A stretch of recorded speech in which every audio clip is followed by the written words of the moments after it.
Welcome to Catholic News World.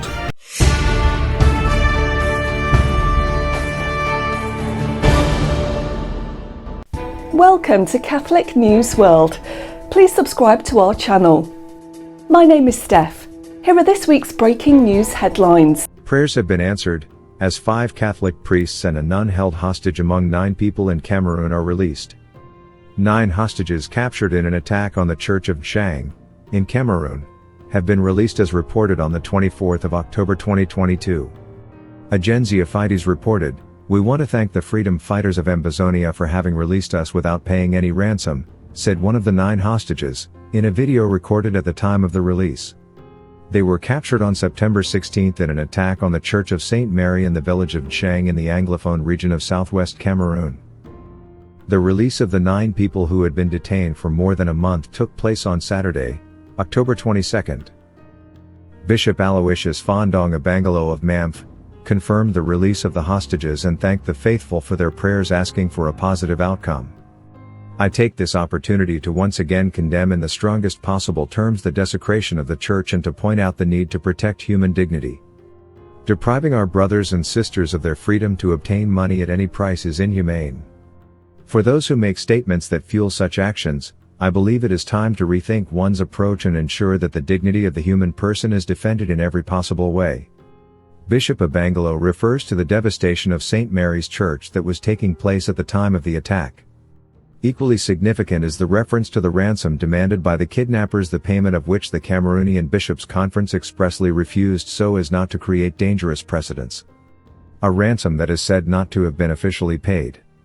The identities of the kidnappers remain uncertain.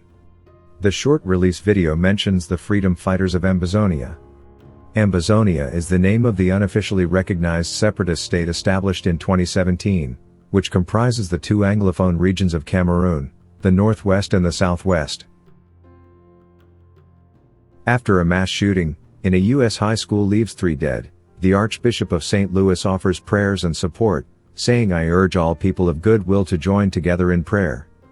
On October 24, 2022, a mass shooting occurred at Central Visual and Performing Arts High School in St. Louis, Missouri, United States.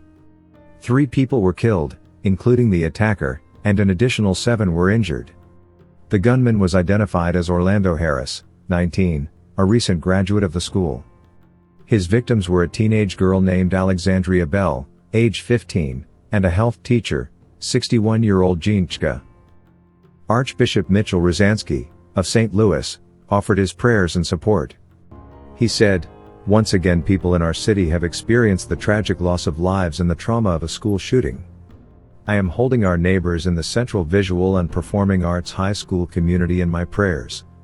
It is a sad irony that this tragedy comes the day before the multi-denominational vigil to save children's lives and interfaith gun safety initiative launch. I urge all people of goodwill to join together in prayer for everyone affected by today's shooting, and for divine guidance as we continue as a community to seek ways of addressing the dual crises of mental health and violence." The U.S. Catholic bishops released a statement on President Biden's desire to codify national right to abortion. They said, "Last week, President Biden stated that his top legislative priority after the midterm elections will be codifying a national right to abortion." Archbishop William Lori of Baltimore, chairman of the U.S. Conference of Catholic Bishops Committee on Pro-Life Activities, issued the following response emphasizing the teaching of the Catholic Church on upholding the dignity of human life. "The President is gravely wrong to continue to seek every possible avenue to facilitate abortion, instead of using his power to increase support and care to mothers in challenging situations. This single-minded extremism must end, and we implore President Biden to recognize the humanity in preborn children and the genuine life-giving care needed by women in this country. As pastors who deal daily with the tragic impacts of abortion, we know that abortion is a violent act which ends the life of preborn children and wounds untold numbers of women. The Catholic Church wishes to continue in our work with our government and leaders to protect the right to life of every human being and to ensure that pregnant and parenting mothers are fully supported in the care of their children before and after birth." The Holy See-China Provisional Agreement on the nomination of bishops has been renewed for second time, after appropriate consultation and assessment. Vatican News reports, that the Holy See and the People's Republic of China agreed to extend for another 2 years, the validity of the agreement first concluded in 2018. The Holy See intends to continue a respectful and constructive dialogue to further the mission of the Catholic Church, and the good of the Chinese people. The communiqué was released by the Holy See Press Office on October 22.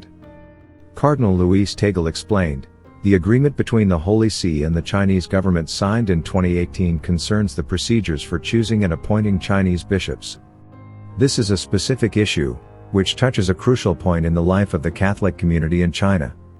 In that country, historical events had led to painful wounds within the Church, to the point of casting a shadow of suspicion on the sacramental life itself.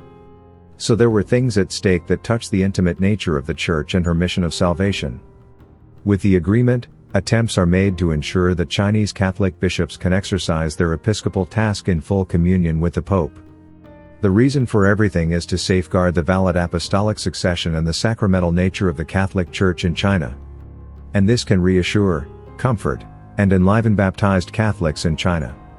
Then, one of the wishes of the Holy See has always been to foster reconciliation, and to see the lacerations and contrasts opened within the Church by the tribulations it has gone through, healed. Certain wounds need time and God's consolation in order to be healed," said the Cardinal. Watch our programme every Friday at 7:30 p.m. Thanks for watching. Please subscribe to Catholic News World channel. God bless.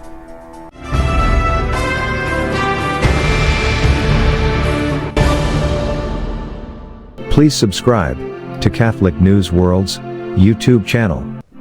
Thanks and God bless.